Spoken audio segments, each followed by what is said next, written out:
It's Atlanta's #1 hip-hop station, Hot 107.9 at home for the Ricky Smiley Morning Show. Of course, you know it's your folk, B-High. Radio shouted, man. Stepping in the building, I got my big homie, my Hoodrich partner, DJ Scream. What's good with it, man? Long time coming for two player partners to sit down and chop it up. What's good, brother? I mean, feeling good, feeling great, man. I mean, I see y'all here Grippin Grain nowadays. That's what we're doing, man. We embracing our southern roots. You know yes, what I'm saying? sir. You might see my mouth. You know what I mean? And yeah, it's a blessing, man. It's just a real dope record. Shouts to Corey Mo, Big Krit, Scotty ATL, 8 Ball. You know what I'm saying? It's one of them records that was just inspired by just riding around one day listening to the Pimp. You know what I'm saying? Yeah. And Corey Mo just gives it that stamp because he actually produced for the Pimp. Exactly. You understand what I'm saying? So exactly. Shout out to him, and it's just a blessing, man. Everybody out there rocking with it, and I love it. I mean, how you feel being out here moving independently now with the record and stuff, and how folks embracing it? Yeah, it's love, man. You know, I parted ways with the major label, you know what I mean? Everything's still all good with MMG. I was just with Ross a little while ago, you know what I mean? But it's cool, man. You know what I mean? I got to do a lot more work. Yeah. You know what I'm saying? I got to wake up a little earlier, sleep a little later. But hopefully at the end of the day, the check will be a little better. That's right. You know That's what I mean? right. I could definitely dig that. Now, I mean, getting into DJing and being a DJ and then getting that major cosign and then being able to have a platform strong enough to maneuver independently now. Yeah. How's that transition been for you? It's dope, man. It's like I think the relationships I built, man, like just keeping it 100 with people and just being genuine with people, telling them what it is, whether it's good or bad, just kind of has paid off over years and years and years. You know what I'm saying? People respect me for that. You know what I mean? So it's been a lot of support from top to bottom, from DJs, bloggers, artists that been calling me. It's gonna be some real cool records coming out next year. I can say that. You know what I mean? So it's a blessing, bro. I mean, the brand itself, though, Scream, Hoodrich. How have you been able to keep it so relevant all this time, man? Yeah, I definitely can't take credit, man. When you got people like myself, shouts to my partner Rip, Spin, Swamp Izzo, Pretty Boy Tank, Black Bill Gates, DJ Princess Cut. You know what I'm saying? You see what I'm getting at? It's like everybody put in their work. You know what I'm saying? But see, that's a team of hard hitters over there too, though, man. Now one of them DJs you just mentioned play around at all. Exactly, and when you come to the brand, one thing we do is we kind of tell people, like, put in that work. Yeah. Because that work is what's going to pay. Like, you could take a shortcut. You know what I'm saying? You can buy your way in. You can create some hype and not be real or whatever the case is. When you put in that work, it might take a little longer, but you're going to have that foundation. You're going to last. You know what I'm saying? So we instill that in our DJs over at Hoodrich. And then, you know, I think the most important thing is that everybody genuinely loves what they do. Yeah. You know what I'm saying? Like, we love this. You know what I'm saying? Like, we live this. Before it was for $1, like, we did this. You know what I'm saying? Exactly. So I think that shows in everybody's work, and it's dope. But, I mean, I think it's a lot easier to love it, too, when the brand is that strong, those two Scream. And with that being said, when was it and what was the tipping point for you when you realized that, you know what, this Hoodrich wasn't just the idea that I had. This thing is actually manifested into something that I can get some bread off of? Well, you know, the first time was probably locally when it was just like, I'll be calling Rip like, bro, somebody in my neighborhood playing like a Hoodrich CD. It's like, yeah, my neighborhood too, bro. He all the way on the other side of town. I was like, oh, so Atlanta rocking with us. Like, oh, we need to do something now. We need to make something happen. You know what I'm saying? And then even more of a blessing, like traveling overseas and seeing the same responses, like, all right, y'all don't speak English. Yeah. You know what I'm saying? Y'all don't speak English, but y'all rocking Scream CDs, y'all rocking Hoodrich CDs. So it's just a brand that's just dope and just organic, you know what I mean? And I'm proud to be a part of it and, you know, be one of the founders of it. I mean, being a young kid in the game, learning how to DJ, then you find yourself overseas. I mean, what the hell is that experience like, Scream? Because, I mean, other DJs out here, they DJ. Yeah. But they ain't going across no water to do no damn DJing, man. Yeah. You know, mixtapes is powerful, man. Like, a lot of DJs DJ, but I spend a lot of time, like, crafting and honing my craft as far as mixtapes go. Yeah. And what I said in my head initially was that was cool. You know, I could pass out flyers. I could do a party. Yeah. People may or may not remember that party. When you had somebody that CD, I still got like DJ Jelly, DJ Monte, like Boot Camp CD. I still got CDs. That's right. You feel me? I still got them. Like, I got them. I remember when I bought this CD, what I did, what throwback jersey I bought, what I ate that day. You feel what I'm saying? So it's like a timeless moment. So what happened is, you know, my CDs somehow, you know, bootleggers, shout out to them, made it overseas. Yeah. So I get over there and they handed me the CD like, sign this. How the hell did this get over here? I ain't seen it over here. Mm. You feel what I'm saying? So a lot of that is just, I salute the mixtape game. Yeah. Because when you make that classic mixtape, man, we can go all the way back to Edward J. You know what I'm saying? Yeah. When you make them classic mixtapes, man, they just sit with people's hearts, and they also kind of go together with memories. Yeah. You did? What tape sits in your heart, man? Because, I mean, I know a lot of that work that you put in with that boy Future. Mm-hmm. I kind of hold those near and dear to me also, man. Man, all the tapes had a special moment. Like with Future was so special because it came from Rocco, who's my dog. That's so right. We did Salute swag. Rocco. We did swag season, and then Rocco was like, "Yeah, man, I got this artist Future, man. Man, he's dope." Yeah. Rocco's not gonna like yell and get excited. He said it in a real calm manner. Yeah. So you should check him out, man. He's dope. You know what I'm saying? So I would just observe Future a couple times in the studio, and it was like he just worked, man. And everything he deserved because he just worked relentlessly, like, you know what I'm saying? So we went from 1,000 to Dirty Sprite, and everything just went from there. And I think it's just dope to see where he is now because he never let up. How did you feel when y'all got ready to drop that Dirty Sprite, though, man? Because, I mean, that was one of those tapes, Scream. Yeah. Every now and then you had one of those tapes that kind of changed the game. I kind of knew at 1,000. To be honest, Yeah. I got to give credit to Rip for that because he was friends with Future at the time and still is. And, he brought me 1,000. Like, bro, I want you to hear this. Like, I know Rocco told you you're going to do it, but I need you to do it. And then when I heard 1,000, to be honest with you, to this day, I love all of the work, and Dirty Sprite is special. Yeah. 1,000 is special. Ooh. You know what I'm saying? Because it's the first one. It's like no cut on it. Ooh. It's like Future straight out of Little Mexico. See that? Here it is. From Meathead to Future, here it is. You know what I'm saying? Yeah. So you got to salute that, and 1,000 is special to me. I can dig that. Now, I mean, the work that you did with Shawty Low, man. Mm-hmm. I mean, that was some good work over there also, man. I mean, what was it like getting in the booth with that man? I mean, what Low was like barely a rapper. Yeah. You know what I mean? He wanted to do a mixtape. He had 3 records. And I said, well, you're going to need at least 8, Low. Yeah. So I can't make all them songs scream. You trying to get me to be a rapper. When you put a mixtape, you got to be a rapper. You know what I'm saying? But the beauty of it, man, sitting over there on 2610 with the whole squad and Low, man, was like, he just started going in there just talking. Like he would talk to you. Like he wasn't really, I'm trying to be a rapper, writing everything. He just started talking what he knew. You know what I mean? So a lot of that was like a record like Dun Dun. If you know the recording process, it was just like, all right, this was on my mind today. You know what I'm saying? Like, They Know was just a happy record. I took that and leaked it because he was like, man, it sounds like a New York record. I was like, all right, cool. Let me get a verse. I'll be back. You know what I'm saying? Let me get one of the this hit up out of here. Yeah, right exactly. there. I'll be back. You know what I mean? So, shout out to Low, man. And that was special. And to see right now, like, he still does shows. He's got a new record with Future. Yeah. He's got more new music coming. And he created a work ethic where he fell in love with music. You know what I'm saying? Because he comes from the streets. So it's dope to see that he still embraces the music, still has fans. Dun Dun and They Know are records that they're here. Yeah. They're forever. Southern classics, you know what I'm saying? Being in the mixtape game, watching it go from flat out hand-to-hand combat with press copies to this digital game now. Yeah. I mean, how do you feel about that whole transition? I think it's necessary. You know what I'm Yeah. saying? Me personally, I still like CDs. Mm-hmm. If you really want me to listen to music, give me a CD. Mm. You know what I mean?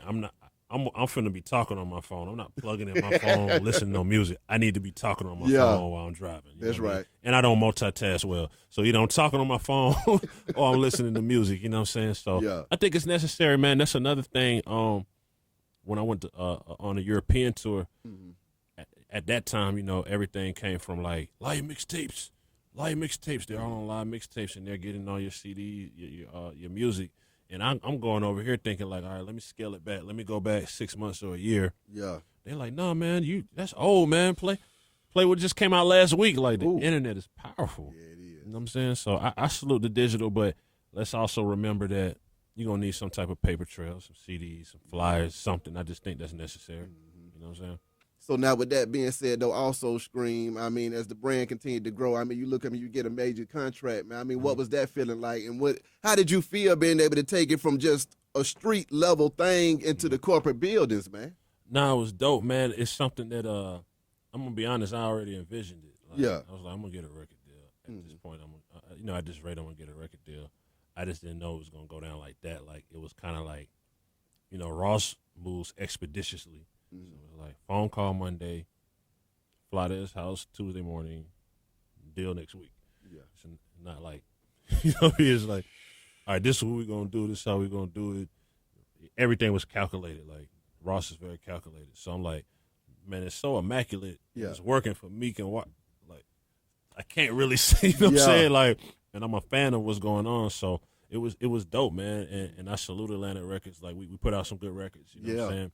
It's hard to put out a DJ album. It's a lot of work. It's like all hands on, and we couldn't get to the point of actually getting a full body of work out, but we did put out some good records. Yeah. You know what I'm saying? We did I built relationships with those people in the building that I'm still cool with, you know what I'm saying? So it's big, it's cool, man, and I salute them for the work they did for me, and I'm sure they salute me for being a part of the team, and you know, I support them and play their records and break their artists too, because they know my values, so it's dope.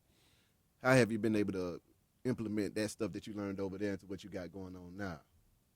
You know the thing, man, to be honest, because we not only did like the Shawty Low mixtape, we did like some marketing for that too, me and Rip.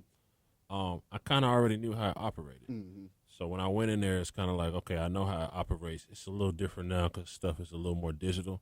But man, you know, I've been in the game for a minute. I done read every publishing book. I done read many of contracts. I done seen the ups and downs and this, that, and the third. So I kind of already knew how the game went. It was more about just building relationships with the people. Like, you know, and I think that's dope just to see like the progression of certain people who start off one way. And they, you know, they might be kind of quiet in the corner. Those are people you got to get cool with. The quiet people in the corner because they become Steve Jobs. Yeah. You know what I'm saying? Yeah. So I kind of already knew how the situation was going to work. Who are some of the quiet people in the corner that you saw in the game that you kind of put your finger on? You said that guy gonna be somebody. As far as a rapper, I wouldn't call him quiet in the corner, but I was around when Chainz was going from Titty Boy to Chainz, and he had his work ethic, and I would go listen to records, and he would talk real big, and I don't know if everybody else believed him, but I believed him. Like, man, I believe what you saying is like accurate. Like, I believe in you. You know what I mean? Now I was a little. The day he said he was gonna be 2 Chainz, I was a little thrown because I'm like, man, I like Titty Boy. What's wrong with Titty Boy? Well, you can't say titty on the radio and this and that and all this other stuff. You know what I mean? So, that's one example of somebody. Believe it or not, like I kind of always believed in Waka. Yeah. You know, Waka was like, you know, just down with Gucci, like the goon type of situation. You know what I'm saying? And then like when he first hit me, like, man, I'm gonna send you a record. You know, I didn't even take it lightly. Like, I want to hear this. Yeah. You know what I'm saying? Because he obviously has a story that I want to hear and that the world might want to hear. You know what I'm saying? So that's just a couple examples of people kind of laying in the cut and becoming along with Future. You a question, know what I'm saying? Though. What is it that you think that allowed those artists to kind of step from behind those big ass shadows? Now, was it a Scream mixtape that did it, or what was it that really got them out from behind them shadows? In Atlanta, man, I'm gonna be honest. And this was told to me by a couple artists. It's kind of like one of the things you want is a Scream or a Hoodrich mixtape. That's right. You know what I'm saying? It just comes with a certain sound. You know what I mean? The streets respect it. It's generational. It's not just one generation now. It's like 2 going on 3 almost. You know what I'm saying? If you go way back to, people don't got to remember, like I did Crime Art mixtapes. Trillville mixtapes. Came forward and did like Shawty Low Rocco mixtapes. You know what I'm saying? And came forward, did Amigos mixtape. Shouts to Corey B. Ray G.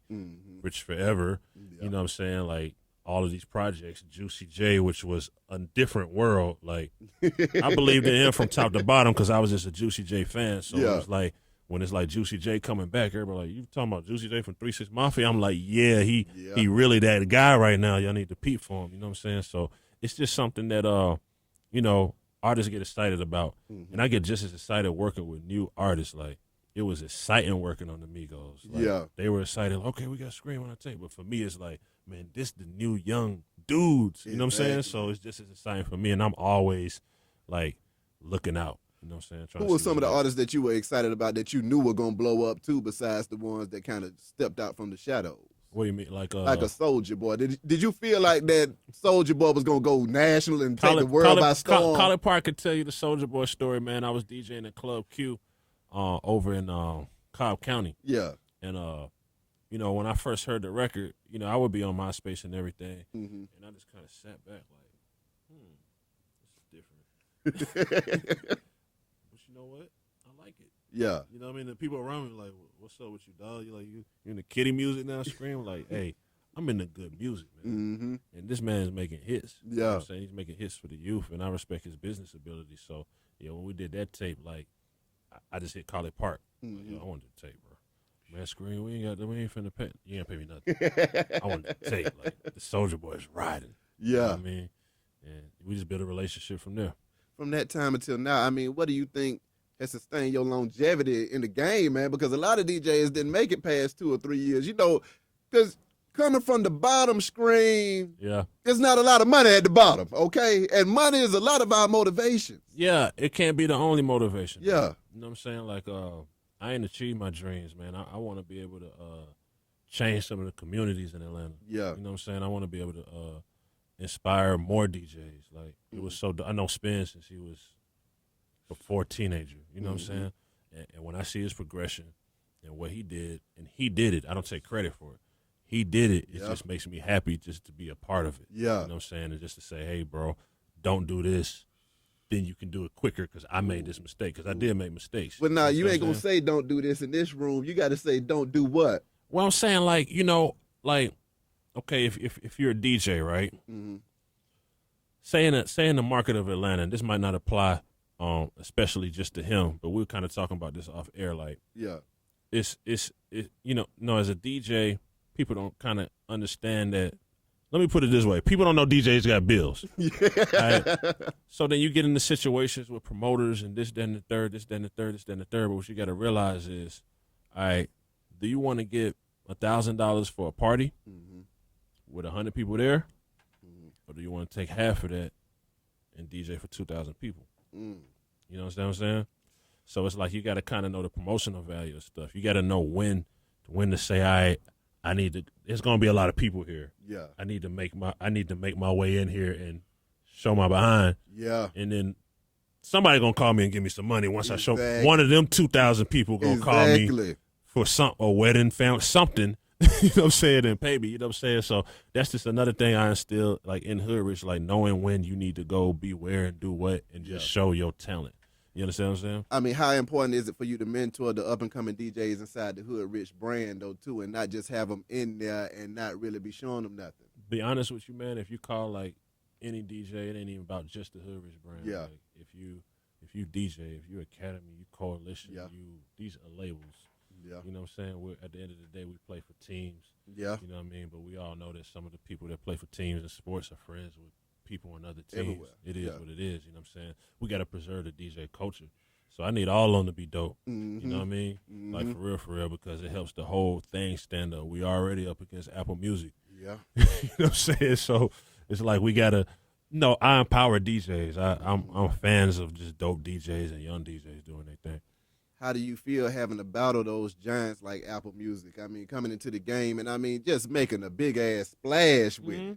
I mean, they got a lot more money. Yeah. You know what I mean? So you can't really fight it. I think it's cool, the artist playlist and everything. I don't get too deep into hating on Paris Hilton DJing in Vegas, even though it should be my money. But you know what it is, man? What I learned is things are gonna change. You know what I'm saying? Yeah. Things are gonna change, and you can either complain about them or you can do something about it. Yeah. You know what I mean? Things are gonna change. So I think it's dope, and I think with podcasts, I think progressively, like a lot of DJs are gonna get an opportunity through Apple Music. Hopefully, they make it that way. You know what I'm saying? That's just the new wave. That's just the future. Streaming is here. It's not the future anymore. Actually, it's here. You know what I'm saying? So we had to figure out a way to adjust. Like, one of the things that I was a part of that people didn't understand was satellite radio. All right, well, I was on satellite radio before it was cool. You understand what I'm saying? So you got to be ahead of the wave. Like, you can't really. So what made you go ahead and make that move and transition into satellite radio even before you got on terrestrial radio? I mean, they called me. You know what I'm saying? And they understood the vision. They was like, yo, your mixtapes? Yeah. We want that on air. Nothing different. And at the time, that was my biggest thing with radio, period, regardless. It could be internet radio. I don't want to compromise my sound. I don't care if I got 30 fans. Yeah. I want them fans. Exactly. You know what I'm saying? Exactly. I want them fans. So, I did that. And, eventually, locally, you know what I mean, as that buzz built and everything, shouts to Bill Black, he brought me in here hot, you know what I'm saying, and basically was like, your mixtape? I want that on air. Exactly. With no cursing. You know what I'm saying? But no Yeah. cursing, you know what I'm saying? So everything moves how it's supposed to, but let's not be afraid of Tidal and Apple Music and Spotify and all that because it's here.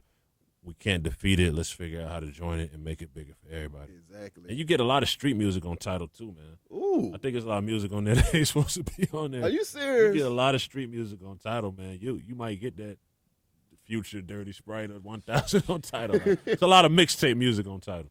Now, what do you think about some DJs putting the money as the motivation, killing the game at the same time because good music ain't even been able to get through Right. because they are the vessel to which it gets to the streets and to the masses, but Yeah. they so busy trying to be funny as far as distributing the music on a mixtape. Right. You see what I'm saying? What do you Yeah. think about that? Because sometimes we can hurt ourselves doing that. You can. Money is a necessity. You gotta Yeah. live. You know what I mean? People need to know that DJs have bills, producers have bills, everybody has bills. You should respect that. Yeah. You know what I'm saying? But at the same time, when you're dealing with music, it's a little different.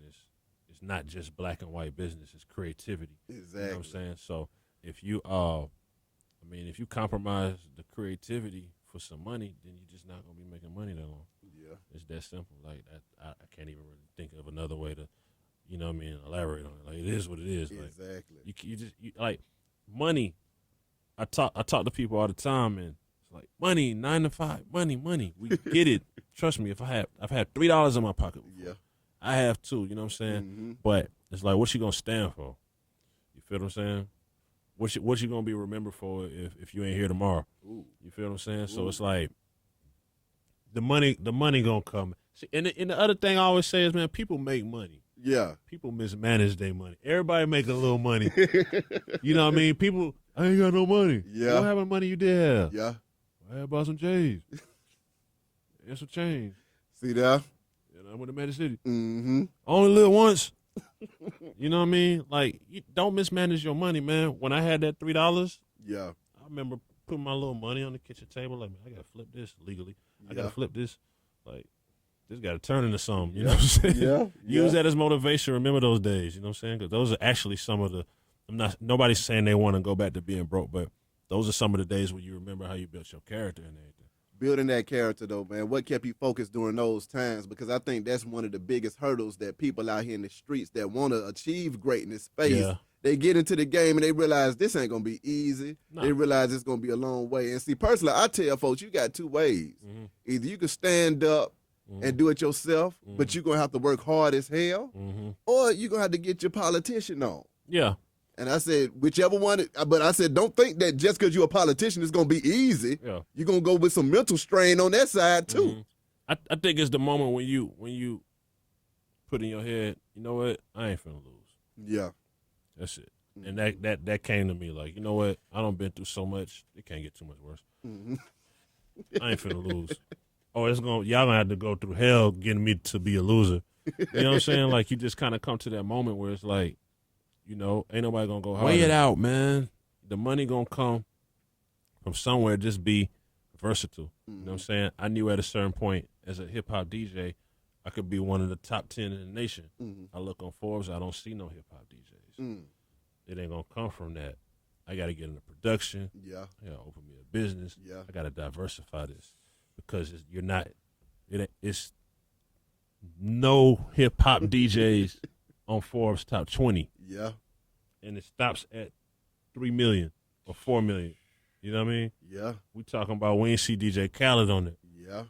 So it's like, all right, now we got to be smart. Even Khaled has diversified his business, and everybody's diversifying their business and saying, hey, look, you know what I mean? You got to bring money from different places and just learn from the entrepreneurs like Diddy and like Jay-Z and all these people that are at the top of Forbes that say, hey, if I had to just depend on my music to be this rich, I wouldn't be this rich. Exactly. You know what I'm saying? You ain't never lied. Lastly, man, Grippin Grain. Grippin Grain, Where man. can they get that thing? iTunes, man. It's on iTunes. It's on Google Music. It's on Vivo if you want to watch the video. It's on Revolt. It's on MTV. It's everywhere, man. You know what I'm saying? I took my time with the release of it.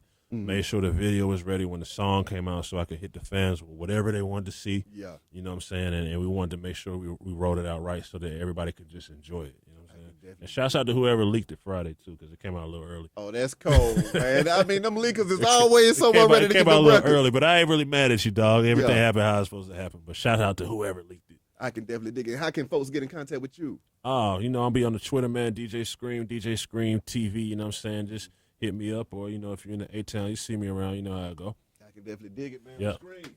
Appreciate you coming through this thing, big my dog. Big shout out to B-High, man. Big shout out to my dog, B-High. Real A-Town things going on right here. 100. Yep. Wish you nothing but the best and much success. B-High Radio, shout it. It's out 107.9, man. Let go.